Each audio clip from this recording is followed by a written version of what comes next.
Was Jesus based on the Egyptian god Horus? Many mysticists claim Jesus never existed. It was just a copy of the deity Horus. They claim there are several parallels which prove this, such as Horus was born of a virgin Isis on December 25th in a cave. A star in the east announced his birth, and he was visited by 3 wise men. He had an earthly father named Seb, which translates to Joseph. He was baptized by Anup the baptizer. He had 12 disciples. He performed miracles, like walking on water, and raised Osiris from the dead. He gave a Sermon on the Mount, was crucified between 2 thieves, buried for 3 days, and was resurrected. He was called Christ, Anointed One, the Way, the Truth, and the Light, Messiah, Son of Man, and many other titles that are applied to Jesus. So it is pretty clear the story of Jesus is just a myth copied from the deity Horus. Well, that might be true if any of these claims about Horus were in fact true. The fact is, most of this nonsense is a lie, and we can't find it anywhere in ancient Egyptian literature. First off, Horus's mother Isis was not a virgin and was actually married to Horus's father, Osiris, and she is shown in depictions as a falcon hovering over an erect Osiris. There is no reason to think Isis was a virgin, as most Egyptologists do not even claim this. One legend even has Isis sleeping with the dead body of Osiris, and Horus was conceived from that. So there is no reason to think Horus was born of a virgin. There is also no evidence Horus was born in a cave, let alone a manger. James Fraser says Horus was born in a swamp, and there is no evidence of a star in the east or 3 wise men.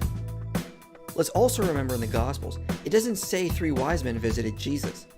It says an untold amount of magi visited Christ after his birth, but it never says 3. As for December 25th, this also cannot be confirmed.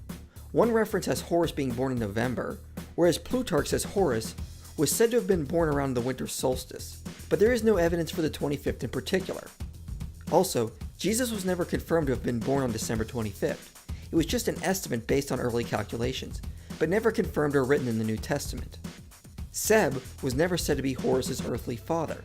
In fact, Seb was a god, the god of the earth, or the earth itself, and there is no linguistic connection to the name of Joseph. Some references say Seb was the father of Osiris, not Horus. There is no Egyptian scholar who has ever heard of Anup the baptizer. This was just made up out of thin air by mysticists. Horus was never said to have 12 disciples. Some legends say he had 4, and some just say he had an untold amount. Horus did perform miracles, but that would be expected from any deity. As for walking on water, there is no evidence of this. He also didn't raise Osiris from the dead. Osiris didn't come back to life, but remained in the underworld to serve as god of the dead. Plus, there is no evidence Osiris was ever referred to with the prefix El. This is just not true in Egyptian mythology.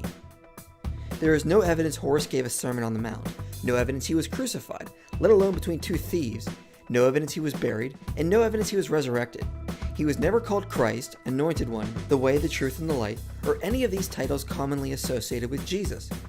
Modern mysticists have simply lied, or lack any ability to do accurate research, because all of these supposed claims about Horus simply do not exist in Egyptian mythology. And until these mysticists provide actual original source evidence for these claims, there is no reason to believe them.